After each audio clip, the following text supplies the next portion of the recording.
이번 산청 하동 산불엔 30대 이상의 헬기와 산불 진화를 위한 여러 장비들이 투입됐습니다. 대형 산불 확산 방지를 위한 초동 진화 과정, 그리고 헬기 운용이 필수적이지만 확보엔 여러 제약 사항도 뒤따르고 있는 실정입니다. 김동엽 기자의 보도입니다. 하얀 연기가 하늘로 피어오르는 산청 하동 산불 현장 속으로 헬기 한 대가 기동합니다. 화재 구역에 다다르자 붉은 가루를 뿜어냅니다. 리타던트라 불리는 산불 지연제를 살포하는 겁니다. 영상 속 헬기는 산림청의 핵심 공중 진화 전력 가운데 주력 기종인 KA-32, 산불 진화와 산악인 구조 등 다목적 헬기로 사용되고 있습니다. 현재 산림청이 보유한 진화 헬기는 모두 50대.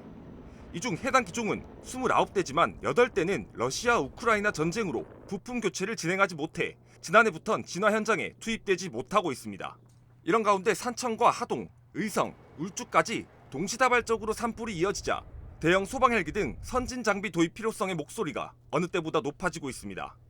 실제 산청 하동 산불 현장에 투입된 군 소속 등 헬기들이 의성군으로 이동하려는 움직임을 보이자 현장에선 거의 다 잡아가는 불길을 놓칠 수도 있다는 우려가 나오기도 했습니다. 산림청은 오는 2027년까지 기존 산불 진화 헬기 50대에서 58대로 확대하는 등 공중 진화 자원의 현대화를 위한 예산 확보에 나서고 있다고 밝혔습니다. 지난 2021년 33억 원 수준에 그쳤던 지상 진화 장비 예산도 올해 127억 원으로 크게 늘렸다고 강조하기도 했습니다.